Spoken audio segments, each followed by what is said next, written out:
Jangankan sebagai sekjen, sebagai pengurus ranting pun sudah kehormatan. Dan saya ini tenaganya terbatas. Membangun partai itu mencetak kader-kader pemimpin. Pak Jokowi juga lahir dari kepemimpinan yang dipersiapkan oleh Ibu Megawati dan PDI Perjuangan. Dengan demikian berpartai itu juga tugas yang mulia. Ya, karena itulah saya telah mohon izin untuk lebih berkonsentrasi di partai itu, di PDI Perjuangan.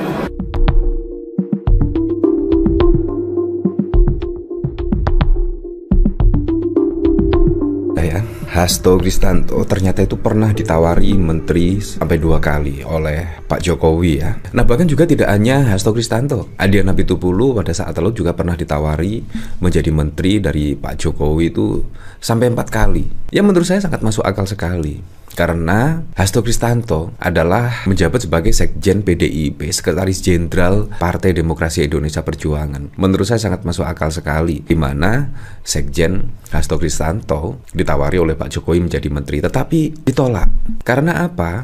Ditolaknya bisa jadi tanda kutip Pramono Anung yang pada saat lalu menjadi sekjen itu sudah menjadi menteri. Bayangkan kalau dua-duanya dari sekjen PDIP, yaitu orang-orang kepercayaan Ibu Megawati, tiba-tiba semuanya ditarik menjadi menteri. Lantas siapa yang akan mengganti? Kira-kira seperti itu. Siapa kira-kira yang mengganti? Dan untungnya Hasto Kristanto tidak mau ditawari menjadi menteri dan lebih mengutamakan untuk mengurus partai. Nah, menurut saya jalan dari Hasto Kristanto ini juga tidak gampang. Siapa sih yang tidak kepengen menjadi menteri?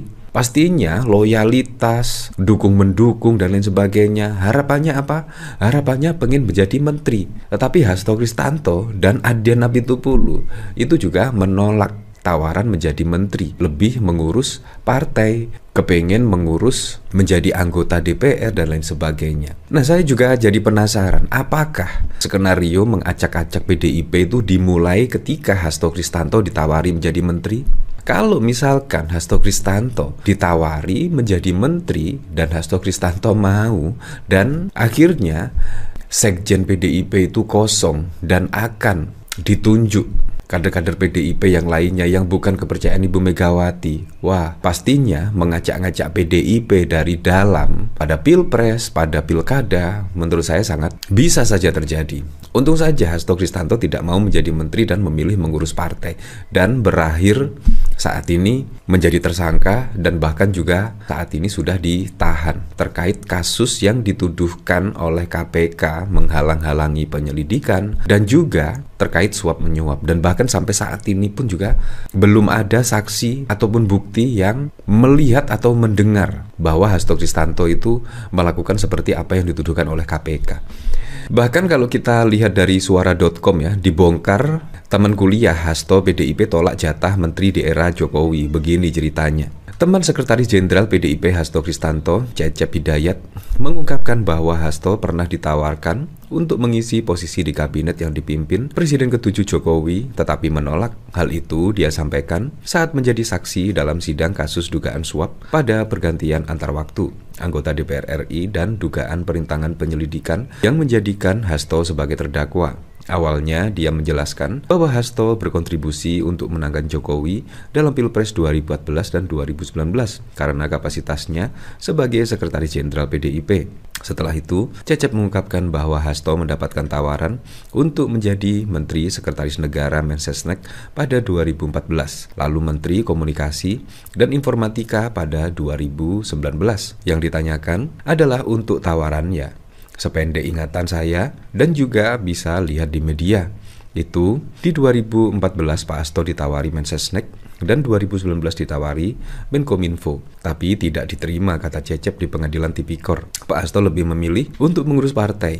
Jadi kalau pandangan saya ya, menurut hemat saya, menjadi pengurus partai itu sama terhormatnya jadi pejabat negara, jadi menteri, kepala daerah, wakil kepala daerah dan seterusnya. Itu sama hormatnya dalam pandangan beliau, tambah dia. Menurut dia, alih-alih menjadi pejabat negara, Hasto lebih memilih untuk tetap menjadi Sekretaris Jenderal partai dan membesarkan PDIP.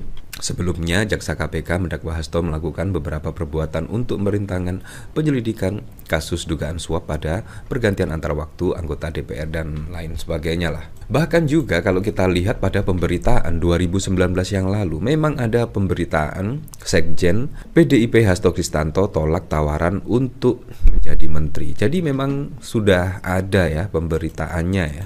Ya dalam konteks seperti ini, setiap orang kan harus berkonsentrasi pada tugasnya, membangun partai. Dan buat saya dedikasi bagi Ibu Megawati Soekarno Putri, Putri Bung Karno, seorang pejuang demokrasi, itu sudah sebuah kehormatan tersendiri. Jangankan sebagai sekjen, sebagai pengurus ranting pun sudah kehormatan. Dan saya ini tenaganya terbatas, membangun partai itu mencetak kader-kader pemimpin. Pak Jokowi juga lahir dari kepemimpinan yang dipersiapkan oleh Ibu Megawati dan PDI Perjuangan. Dengan demikian berpartai itu juga tugas yang mulia. Ya, karena itulah saya telah mohon izin untuk lebih berkonsentrasi di partai itu, di PDI Perjuangan. Nah, jadi hampir sama ya apa yang menjadi kesaksian teman seperkuliahan Hasto Kristianto dengan pemberitaan yang 2019 ya, sangat sama sekali. Karena menjadi menteri atau menjadi pengurus di partai PDI Perjuangan itu sama-sama terhormatnya, kurang lebih seperti itu. Nah, di sini bahkan juga ada teman kuliah jadi saksi meringankan Hasto pernah tolak tawari jadi menteri. Dosen UI sebut Hasto 2 kali tolak jadi menteri, pilih urus partai. Nah, tidak hanya Hasto Kristianto, Adian Apitupulu bahkan juga seringkali menolak, bahkan dari pemberitaan sudah menolak 4 kali ya, menjadi menteri dari Pak Jokowi dan lebih konsen mengurus partai dan bahkan juga lebih konsen kepada tugasnya sebagai wakil rakyat. Politikus PDI Perjuangan Adian mengaku sudah menolak tawaran jabatan menteri periode 2019-2024 dari Presiden Jokowi. Adian merasa tidak memiliki kriteria untuk duduk di posisi tersebut. Betul menolak jabatan menteri karena gue tidak merasa punya talenta di situ, kata Adian di Kompleks Parlemen pada 20 Oktober. Meski sudah menolak, dia menegaskan belum mengetahui jabatan apa yang ditawarkan Jokowi. Namun dia tetap tidak mau memaksakan diri menjadi menteri. Posisi belum. Dan gini loh maksudnya, hidup itu nggak sekedar meraih jabatan dan harta. Ada yang lebih tinggi daripada itu. Dan menurut gue itu lebih penting buat gue, ungkap Adian. Menurutnya ada tugas yang lebih penting dari sekedar jabatan menteri. Salah satunya adalah dengan menjalani hidup sebagai manusia, menjalankan tugas kita sebagai manusia, ucapnya. Sebelumnya Adian sempat menjelaskan perihal pertemuan 4 mata dengan Presiden Jokowi pada Agustus lalu di Istana. Nah, jadi sangat keren sekali ya. Kader-kader PDIP itu banyak yang menolak ya. Menurut saya itu jabatan sebagai menteri sangat keren sekali, dan kemungkinan yang diinginkan oleh koalisi-koalisi dari pemerintahan ya, apalagi kalau tidak jabatan sebagai menteri. Tetapi Adian dan bahkan Hasto Kristianto juga menolak ya. Menurut saya sangat kompak sekali karena Hasto sebagai sekjen dan saat ini Adian Apitupulu menjadi wakil sekjen. Ya, sangat kompak sekali lah. Ya, semoga sajalah kasus Hasto Kristianto ini semoga cepat diputuskan dan hakim bisa melihat betul-betul ya fakta-fakta yang ada, karena dari persidangan ini bahkan tidak ada saksi yang melihat, yang mendengar Hasto Kristianto itu melakukan seperti apa yang dituduhkan oleh KPK. Ya. Terima kasih sudah menyimak pembahasan kita kali ini sampai akhir.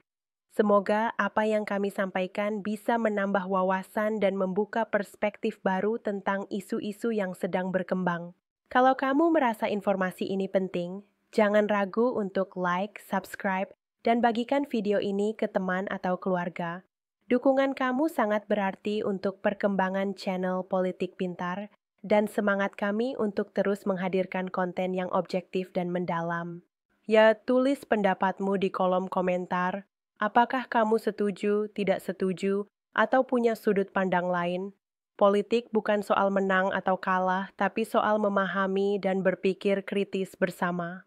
Channel Politik Pintar akan terus hadir dengan analisis tajam, informasi terpercaya, dan pembahasan yang menantang cara kita melihat dunia politik. Sampai jumpa di video berikutnya, dan ingat, berpikir kritis adalah langkah pertama menuju perubahan. Sampai ketemu dan salam cerdas.